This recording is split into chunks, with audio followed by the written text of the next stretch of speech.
అయోధ్య రామ మందిరంలో రామ్లల్లా విగ్రహ ప్రాణ ప్రతిష్ఠ అత్యంత వైభవంగా జరిగింది.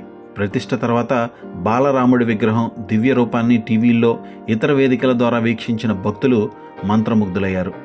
నల్లరాతితో చెక్కిన 5 ఏళ్ల వయసును ప్రతిబింబించే బాలరాముడి విగ్రహం ఎంతసేపు చూసినా అలా చూస్తూ ఉండిపోయేలా ఉంది. అయితే రాముడి విగ్రహం నలుపు రంగులో ఉంటుంది. శాస్త్రాలు, పండితులు ఏం చెబుతున్నారో ఇప్పుడు తెలుసుకుందాం. రామాయణంలో రాముడిని నీలమేఘశ్యాముడనే వర్ణనకు అనుగుణంగా నల్లరాతి రాముని ఎంచుకున్నారు. ఈ రాయిని కర్ణాటకలోని మైసూరు జిల్లా నుంచి సేకరించారు. అయితే ఇక్కడ మరొక విశేషం ఏమిటంటే ఈ నల్లరాతి నెల్లికారు రాళ్లకు చెందినది. శ్రీకృష్ణుడి రంగుతో సమానమైన రంగును కలిగి ఉన్నందున దీనిని కృష్ణశిల అని పిలుస్తారు. ఈ రాయి అసాధారణమైన నాణ్యత కారణంగా ప్రత్యేక ప్రాముఖ్యతను కలిగి ఉంది. ఇది 1000 సంవత్సరాలకు పైగా కాల పరీక్షలను తట్టుకోగల శాశ్వత స్వభావానికి ప్రసిద్ధి చెందింది.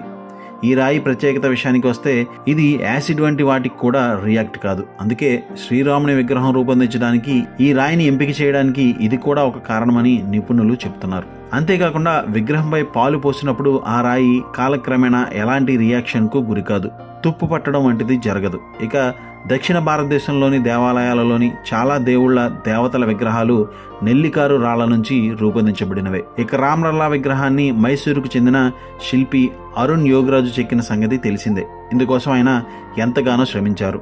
బాలరాముడి విగ్రహాన్ని అత్యద్భుతంగా మలిచేందుకు యోగరాజు ఎంతగానో శ్రమించారు.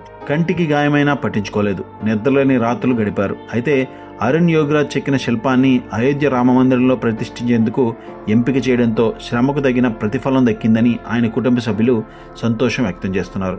ఈ వార్త తనకు చాలా సంతోషంగా ఉందని యోగరాజ్ భార్య విజేత అన్నారు. విగ్రహాన్ని తయారు చేస్తున్నప్పుడు యోగరాజ్ కంటికి ఎలా గాయమైంది అనే విషయాన్ని కూడా ఆమె వెల్లడించారు. కొద్ది రోజుల క్రితం యోగరాజ్ సతీమణి విజేత మాట్లాడుతూ, నేను చాలా సంతోషంగా ఉన్నా. ఈ ధర్మబద్ధమైన పనిని చేయడానికి మాకు అవకాశం దక్కినందుకు సంతోషంగా ఉంది. ఈ పనిని అప్పగించినప్పుడు మైసూరు సమీపంలో మంచి రాయి అందుబాటులో ఉందని మాకు సమాచారం వచ్చింది. శ్రీరాముని విగ్రహాన్ని తయారు చేసిన రాయి చాలా గట్టిది. దాన్ని చెక్కుతున్నప్పుడు పదునైన పొర యోగిరాజ్ కంటికి తగిలింది. ఎన్ని ప్రయత్నాలు చేసినా బయటికి రాలేకపోయింది. యోగిరాజ్ కంటి వైద్యుడి దగ్గరికి వెళ్లారు. ఆపరేషన్ ద్వారా రాయి ముక్కను తొలగించారు. నొప్పి సమయంలో కూడా ఆయన ఆగకుండా పనిలో కొనసాగారు. అతని పని చాలా బాగా వచ్చింది. అది అందరినీ ఆకట్టుకుంది. అందరికీ మా కృతజ్ఞతలు అని విజేత అన్నారు. విగ్రహాన్ని చెక్కేటప్పుడు ఎలాంటి పొరపాట్లకు అవకాశం లేదని ఆమె వివరించారు.